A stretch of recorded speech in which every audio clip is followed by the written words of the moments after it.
Breaking Through by Brenda Smith. Chapter 11, Critical Reading.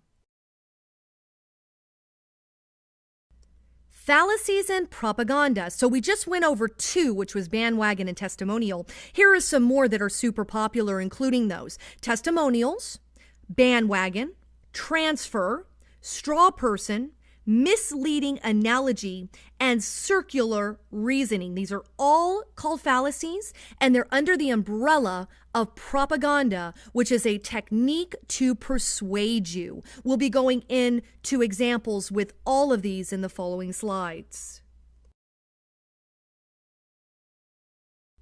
Fallacy number 1 under propaganda, testimonials. Testimonials are when a celebrity who is not an expert in anything gives their support for an item, person, event, etc.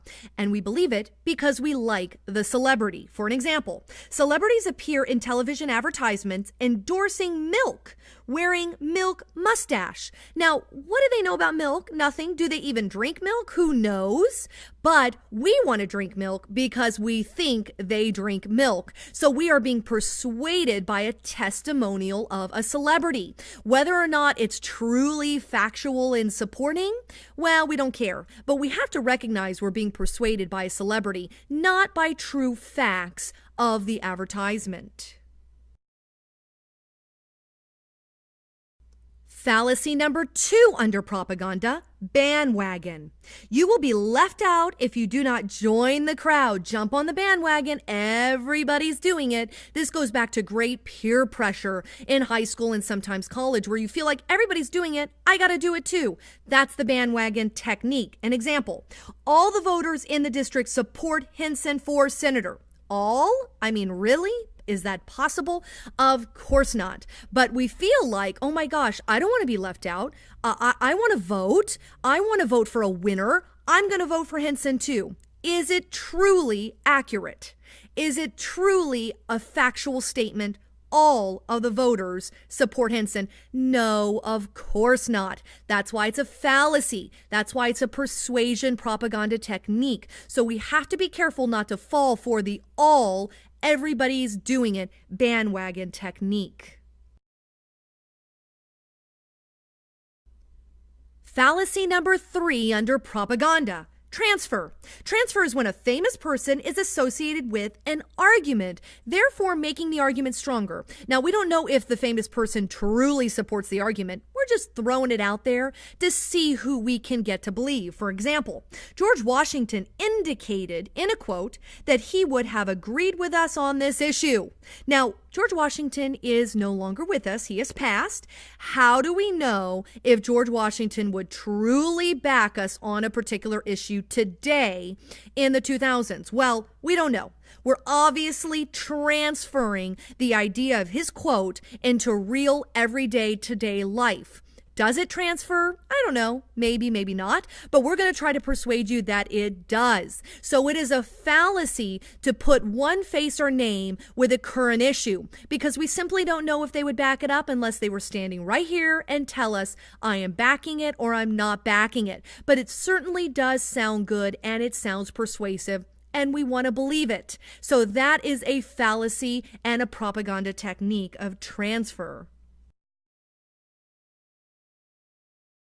Straw person, the 4th fallacy in our propaganda. Straw person is a simplistic exaggeration is set up to represent the argument. So we're simplifying something that's very complex in order to back our side. For an example, the professor replied, if I delay the exam, you'll expect me to change the due dates on all papers and assignments. Well, that's kind of an exaggeration, isn't it? I mean, we're asking the professor to change one exam date. We're not asking him to change the dates for everything. But the professor is exaggerating to prove a point. And the point is, I don't want to change the date, because if I change the date, you're going to ask me again, drive me crazy. That may or may not be true, but this is used a lot with parents. I have to say that they say, if I say yes this first time, you'll want me to say yes every time. So I'm going to say no. That's a straw person. It's a weak argument. Just like a scarecrow, what is a straw person,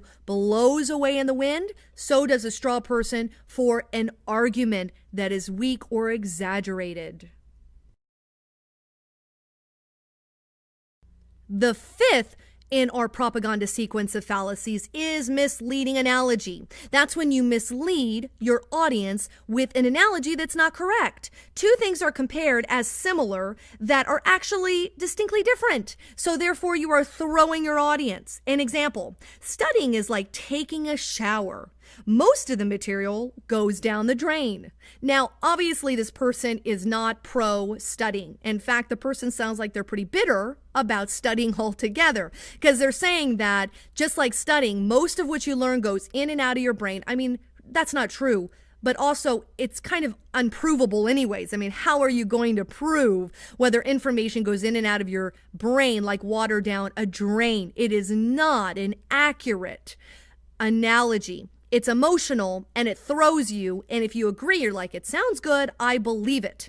But it's not accurate. It's a fallacy because it doesn't support the true argument of studying and what studying can or cannot do for a student.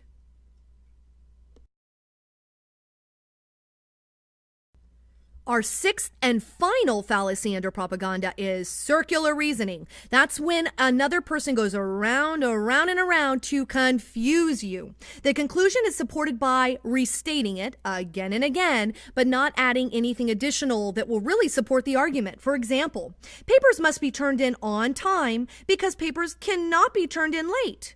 No kidding. If you're turning your paper in on time, then obviously you're not turning them in late. And this is a confusing roundabout sentence to confuse you. If you're writing like this, you should try to stop because that will only confuse the person who's reading it. Be more straightforward and direct and don't go around and around because it's totally misleading. And this is in the fallacy category because it is a weak and accurate argument, does not support the argument at hand. So it is a fallacy. Summary points. What did you learn during this chapter? What do critical readers do? Remember, critical readers are always trying to distinguish between facts and opinions. They are inferencing, and they are also finding direct statements to back up their assumptions. What is an author's purpose or intent? That's the reason you write what you write or you read what you read. What's the purpose? To persuade, to inform, or to entertain you. What is the author's point of view? Author's point of view is similar to what is bias. Point of view is how you stand on an issue, and a bias is the feeling behind that stance. We all have point of views. We all have bias. There's nothing wrong with it as long as we acknowledge there are two sides to every story. What is tone? That's the words you choose to be able to explain your purpose and your tone. Tone goes with bias. So if you are persuading, you're going to choose tonal words that persuade your audience towards your direction. So be careful with tone because you can insult, you can persuade, you can make someone happy with the attitude behind the words. What is a fact? A fact is something that can be proved 100% true or false. It is verifiable. What's an opinion? That's the opposite. That's the gray area. That's everything that cannot be proved true or false. Even if it's a 99.9% true, it is still an opinion because it needs to be 100% verifiable true or false in order to be a fact. What is a fallacy?